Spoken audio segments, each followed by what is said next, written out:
Om Swastiastu, selamat pagi dokter. Perkenalkan nama saya Bagus Budi Erlangga, akan dengan NIM 19026120074 akan mempresentasikan mengenai perioperatif medicine, khususnya yaitu intraoperatif medicine.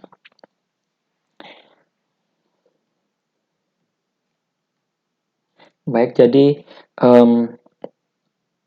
intraoperatif medicine itu merupakan periode di mana ketika pasien mulai dipindahkan ke meja ruang operasi hingga mulai dipindahkan ke ruang perawatan pasca anestesi, di mana hal penting yang harus digarisbawahi selama periode intraoperatif ini, tugas kita adalah untuk memantau dan juga memastikan kenyamanan dari pasien, serta terutama juga memantau fungsi dari fisiologis pasien. Baik, ini tujuan pemantauan kita dari pasien itu sebenarnya apa sih?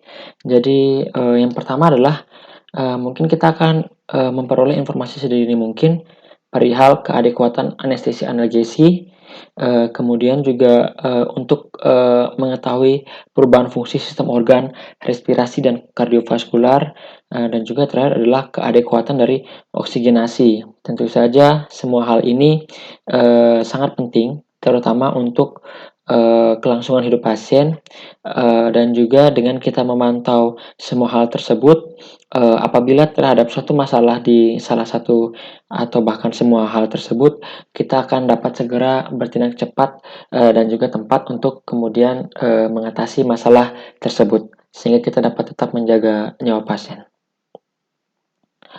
Jadi ini adalah contoh rekam medis anestesia intraoperatif, di mana mungkin ini contoh yang ada di RSUP Sangla dan Pasar, di mana di sini terdapat beberapa hal yang harus diisi, namun hal penting dari dalam rekam medis ini adalah yang pertama adalah untuk monitor intraoperatif, baik nantinya ini adalah suatu tindakan yang invasif atau non-invasif.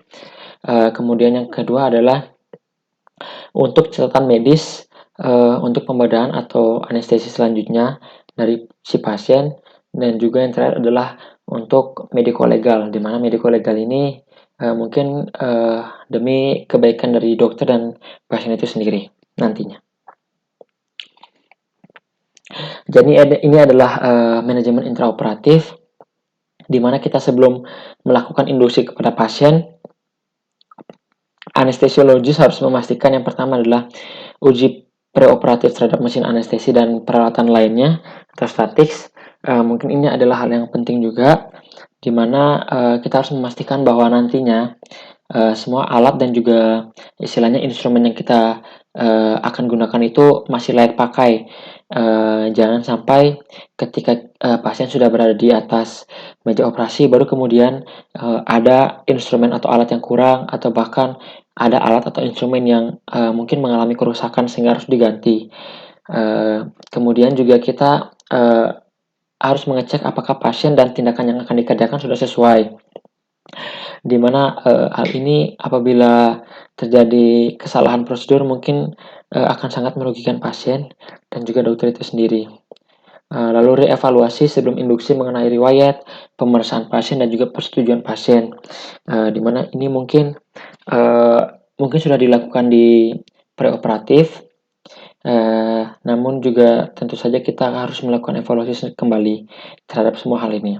Dan juga pemberian premedikasi, di mana pemberian premedikasi ini mungkin untuk kenyamanan pasien dan juga untuk istilahnya membantu memperlancar proses tindakan atau operasi nantinya yang akan kita laksanakan.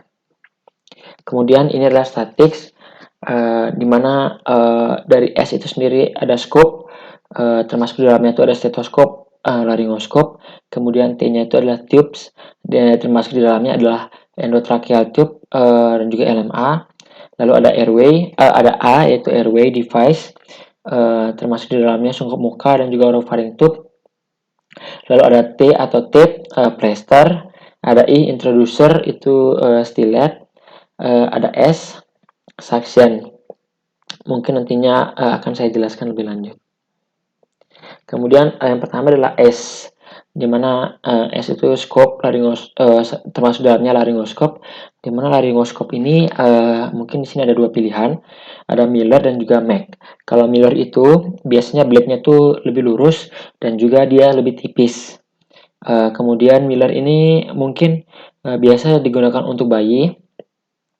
Fungsi dari Miller ini kita gunakan untuk nantinya akan mengangkat epiglotis agar glotis dapat terbuka. Kemudian penempatannya itu nanti akan diletakkan di atas epiglotis.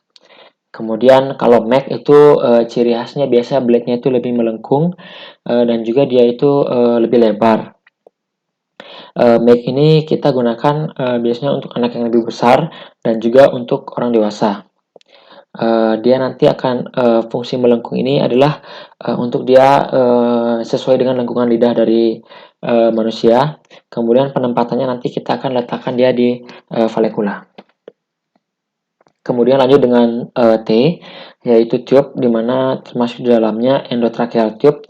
Ini adalah contoh gambarnya, di mana mungkin seperti yang terlihat juga bahwa dari gambarnya sendiri ini ada bagian-bagiannya lagi, di mana seperti pilot balon atau Murphy eye, curve, kemudian ada konektor juga.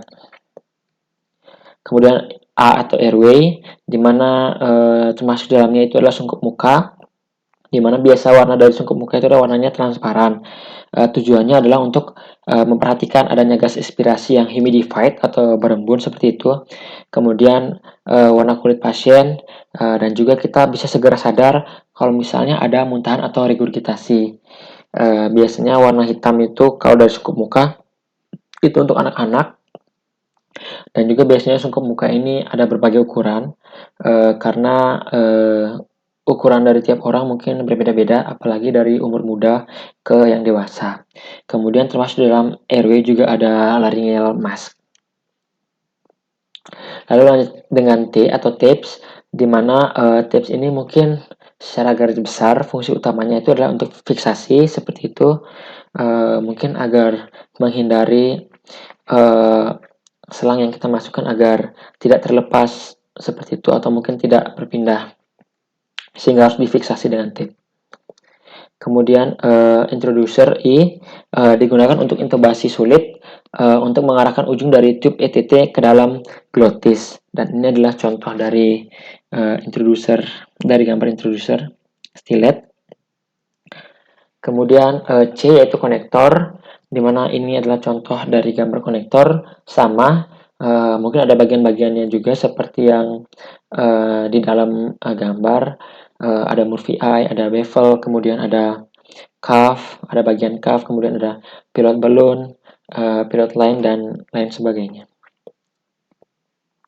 Kemudian S yaitu suction, di mana mungkin suction ini lebih kepada fungsinya itu untuk menyedot cairan yang mungkin terlalu banyak, seperti darah ataupun cairan lainnya yang harus disedot, karena mungkin nantinya akan mengganggu selama proses tindakan atau mungkin akan juga dapat membahayakan kehidupan pasien.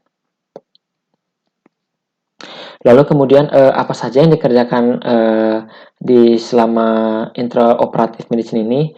Jadi yang pertama tuh ada monitoring pasien, kemudian kita juga akan memposisikan pasien, kemudian termasuk di dalamnya pemilihan anestesi, lalu induksi anestesi umum, manajemen jalan napas, pemeliharaan anestesi, terapi cairan intraoperatif, dan juga yang terakhir adalah membangunkan dan pemulihan pasien. Baik, yang pertama adalah monitoring pasien, di mana biasanya untuk monitoring pasien itu kita pasang EKG, kita lihat EKG pasien di 3 atau 5 lead. Kemudian juga ada untuk monitoring itu kita bisa pakai non-invasive blood pressure. Kemudian juga ada pulse oximetry. Kemudian kita juga monitoring bisa cek end-tidal CO2. Dan juga terakhir kita bisa melakukan monitoring lainnya tergantung dari tindakan atau mungkin kita bisa sesuaikan dengan kebutuhan pasien itu sendiri. Baik, yang pertama adalah EKG, di mana dari EKG itu kita bisa cek dari detak jantung, ritme untuk mengecek kalau misalnya ada kecurigaan aritmia, kemudian ada perubahan iskemik dan juga analisis dari ST segmen, kemudian suara monitor, dan juga terakhir mungkin kita bisa memeriksa denyut perifer yang teratur, dimana untuk penilaian klinis jauh yang lebih penting dari apa yang tertera di monitor. Kemudian non-invasive blood pressure itu ada frekuensi pemeriksaannya, di mana pertama itu secara default itu setiap 5 menit. Kemudian kita cek setiap 3 menit, segera setelah anestesi spinal pada kondisi hemodinamik yang tidak stabil. Kemudian kita juga melakukan pengecekan setiap 10 menit pada pasien sadar dalam anestesi lokal. Lalu pulse oximetry, di mana mungkin tujuan dari pulse oximetry itu adalah untuk memastikan atau mengecek kadar zat asam dalam darah dan juga gas inspirasi, terutama pada teknik anestesi inhalasi. Kita harus selalu cek kadar zat dan juga gas inspirasinya. Lalu juga fungsinya itu untuk pemantauan klinis, kita bisa cek dari mukosa pasien, kemudian dari darah luka operasi dan juga analisa gas darah. Kemudian End-Tidal CO2, di mana ini tuh merupakan suatu teknik non-invasif untuk nantinya mengetahui tekanan parsial atau konsentrasi maksimal CO2 pada air pernafasan, di mana nilai normal dari End-Tidal CO2 adalah 35 sampai 45 mm/Hg.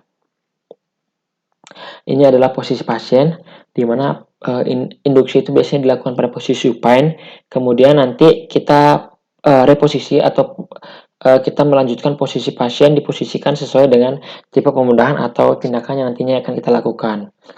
Ini ada gambarnya juga, di mana ada beberapa posisi. Yang pertama supine, kemudian ada posisi lithotomy, kemudian ada posisi lateral, prone, dan juga posisi sitting. Lalu pemilihan anestesi, di mana di sini ada beberapa jenis anestesi yang dapat kita pilih. Mungkin yang pertama itu adalah general anestesi atau mungkin yang orang awam biasa bilang dengan bius umum. Kemudian regional anestesi. Regional anestesi mungkin saya pernah dengar itu mungkin istilah lainnya itu ada biusnya itu ngeblok seperti itu. Kemudian lokal anestesi dan juga terakhir adalah combined anestesi. Jadi kita pertama ke general anestesi terlebih dahulu. General anestesi itu merupakan suatu keadaan tidak sadar yang bersifat sementara yang diikuti oleh hilangnya rasa nyeri di seluruh tubuh akibat pemberian obat anestesia. Dimana mungkin kalau bahasa amamnya itu bius umum, mungkin orang lebih sering mengidentikan general anestesi ini dengan seperti tertidur seperti itu. Jadi kayak orangnya dibuat tidur.